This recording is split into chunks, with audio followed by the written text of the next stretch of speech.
Now, there is nothing to beat it. Fresh mountain air, the sound of an alpine horn drifting across the valleys. And where better to find it than in Bolton? Colin Sykes can hopefully explain. Colin? Well, yes, Gordon, if you can hear me above the sound of the Alp horns, your ears aren't deceiving you. No, we're not in Switzerland. We're in Bolton at the Jumbles Country Park. But these are genuine Alp horns. And if I go along all 12 feet of them, we can join the players who are Neil and Helen Grundy. Helen, if I can just stop you there, please. A very unusual instrument to see over here. What got you started with it? Well, when we were on holiday in 1992 with our young sons, we heard the Alp horns as soon as we arrived, and we thought, oh, what a beautiful sound. How do you go about playing those? And we asked the hotelier if he knew anybody, and he says, I've got a friend down in the village. I'll introduce you. And so he introduced us to him, and we spent a morning in his garage playing Alp horns. And I know you take these all over the world. In fact, we can see some pictures of you both playing at a gathering in Switzerland. I mean, are these really popular over there? They are. Tourists look for them, but there don't seem to be enough players to fulfill the need, so there's plenty of opportunities to play. Now, I know you're both professional players. In fact, Neil is a member of the BBC Philharmonic Orchestra, where you're normally used to the French horn. How difficult are these to play? There's no valves or holes, are there? They are quite challenging because it's quite a wide tube, so it takes quite a lot of air. So how do you make the only way to make the actual sound is with lip tension in the mouthpiece. OK, if you could start playing us out. And Neil and Helen do play here at the country park in aid of Bolton Mountain Rescue, and you'll see them here at various points. So if you could just play us out. And Gordon, more from Neil and Helen in tonight's programme. In the meantime, back to you.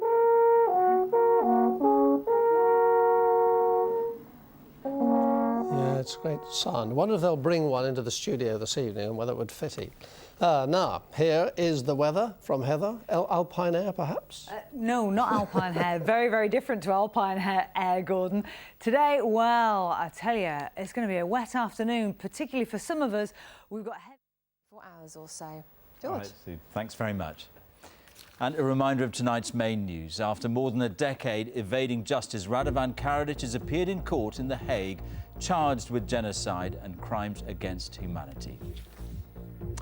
It's only 6:30. Stay with us now. It's time to join the BBC's news teams where you are. Goodbye. Till death do us part. The Manchester man threatening the ultimate sacrifice because his wife has been refused new cancer drugs. I prefer him not to, but I do understand where he's coming from. Because without me, he wouldn't want to live, he wouldn't have a life. Good evening and welcome to North West Tonight. Also in the programme, do you know this con man? He pretends to be from the waterboard, then steals from the elderly. I feel stupid for not asking them for an identity. No cash, no splash. Protesters campaign as the plug is pulled on another swimming pool. A bad case of the blues, a City fan's unfortunate fortnight on the Faroe Islands.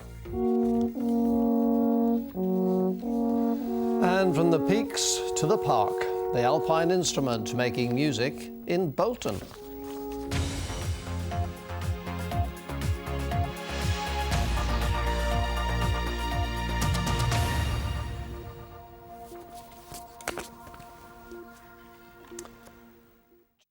And that's when it starts to feed in the showers from time to time. So it really is hit and miss as to what you do get, but I think most places will see a couple of showers, certainly up until about mid-afternoon. After that, the picture might be a little bit better, but with a southwesterly, the showers do tend to feed into parts of Cumbria and into the Fylde coast.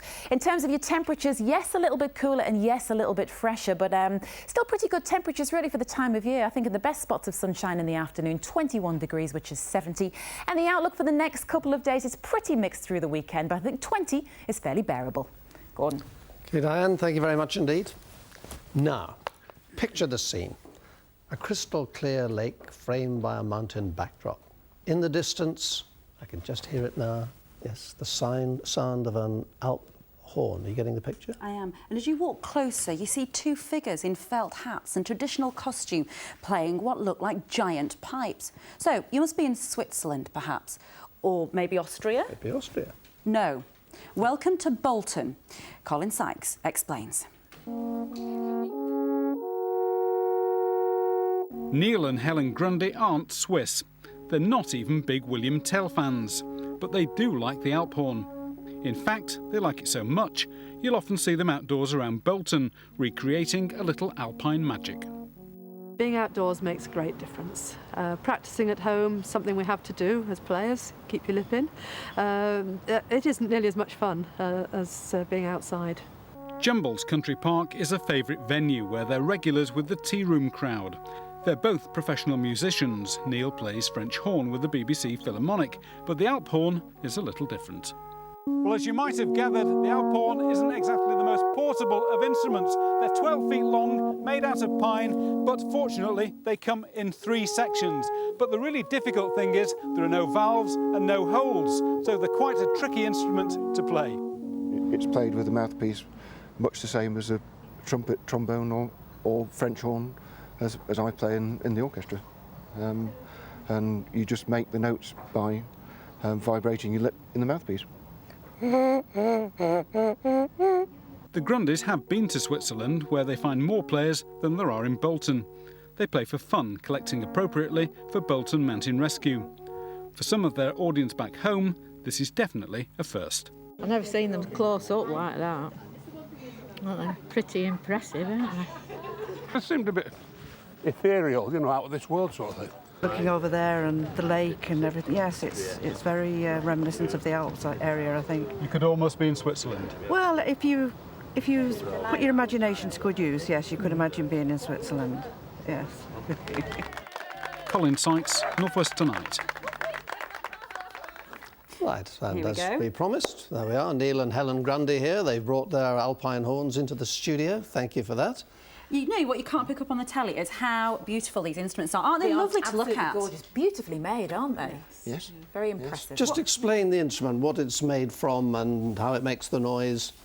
Well, it's simply a piece of a trunk of a tree, which has been a pine tree. It's a pine tree, right. Pine tree that's been hollowed out. And you say it's one big piece, is it? They just take one. Well, traditionally, originally they would have been one piece, but these days they're machine made. Right. But essentially, yes, it's. They would be very difficult to carry around if they were just one piece. Yes. Yes. So we can take them into 3 sections. Are they very heavy?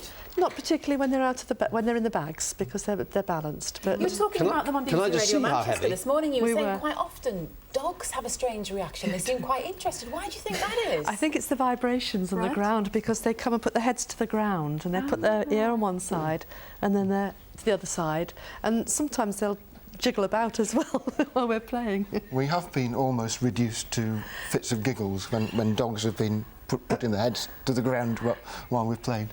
So do you sit at home at night and play this together? No.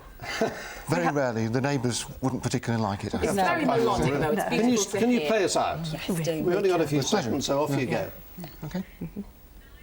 Here we go. And as they play us out, beautiful sound, we'll bid you all a very good evening.